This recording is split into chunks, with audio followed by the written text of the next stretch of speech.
Good morning sir. Good morning, good morning. তা সবাই কেমন আছিস রে? লেখাপড়ার খবর কি? ভালো স্যার, আপনি পড়া ধরতে পারেন স্যার।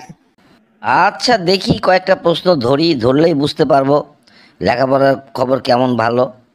তো আচ্ছা বলতো, তিন মাথা এক মুখ, ক্ষুধা লাগতে চায় না, যা দাও তাই খায়, পেট তবু ভরে না, কি হবে এটা?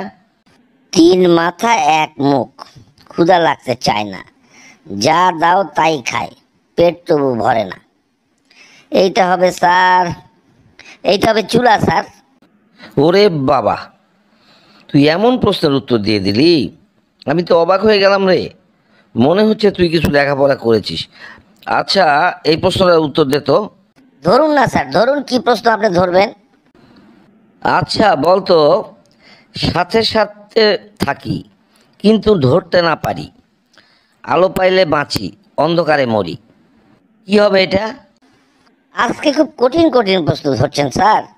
সাথে সাথে থাকি কিন্তু ধরতে না পারি, আলো পাইলে বাঁচি কিন্তু অন্ধকারে মরি। এইটা হবে, এইটা হবে একটা জিনিস তো আছে স্যার এ ধরনের, সেটা হচ্ছে ছায়া স্যার। তুই কিভাবে বুঝলি এটা ছায়া? এটা তো স্যার সোজা ব্যাপার স্যার। সাথে সাথে থাকি কিন্তু ধরতে না পারি, ছায়া তো আমাদের সাথেই থাকে স্যার, কিন্তু কেউ আমরা ধরতে পারি না। আলো পাইলে বাঁচি, আলো যদি কখনো পড়ে তখনই ছায়া দেখা যায়, অন্ধকারে মরি, অন্ধকারে হলে ছায়া তো দেখা যায় না স্যার, এই জন্যই বলেছি ছায়া। যাক, আজকে বুঝলাম তুই খালি প্রশ্ন মুখস্থই করিস না, তুই প্রশ্নগুলো নিয়ে একটু চিন্তাও করিস। তো যাই হোক, পরের প্রশ্নটার উত্তর দে তো বাবা। চলিতে চলিতে তার চলা হলো ভার, মাটি কাটিয়া দিলে চলিবে আবার, বল তো এটা কি হবে? চলিতে চলিতে তার চলা হলো ভার, মাটি কাটিয়া দিলে চলিবে আবার। এটা তো স্যার আমাদের কাছেই থাকে, আমরাই তো এর ব্যবহার করি স্যার। এটা হবে পেন্সিল স্যার। তোকে আজকে যে প্রশ্নই ধরছি, খালি অবাকই হচ্ছি, তুই এত সুন্দর করে উত্তর দিচ্ছিস।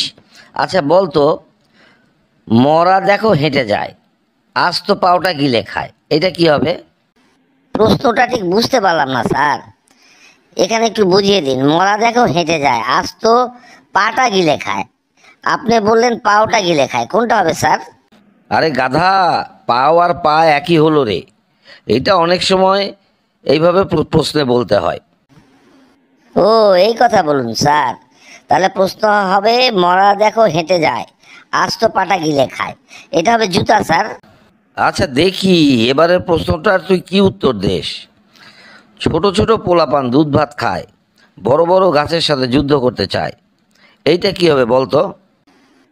এবার যুদ্ধ নিয়ে প্রশ্ন ধরলেন স্যার। এখন তো পাক ভারত যুদ্ধ প্রায় লেগেই গিয়েছে, কিন্তু আপনার প্রশ্নটা হচ্ছে ছোট ছোট পোলাপান দুধ ভাত খায়, বড় বড় গাছের সাথে যুদ্ধ করতে চায়।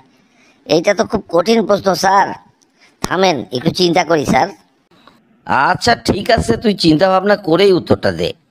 ওটা আমি পড়েছি, কিন্তু মনে আসছে না স্যার। না স্যার, পারবো না স্যার। বন্ধুরা, যে যে পারবেন উত্তরটা কমেন্ট বক্সে জানিয়ে দিন। প্রশ্নটা হচ্ছে ছোট ছোট পোলাপান দুধ ভাত খায়, বড় বড় গাছের সাথে যুদ্ধ করতে যায়, এইটা কি হবে?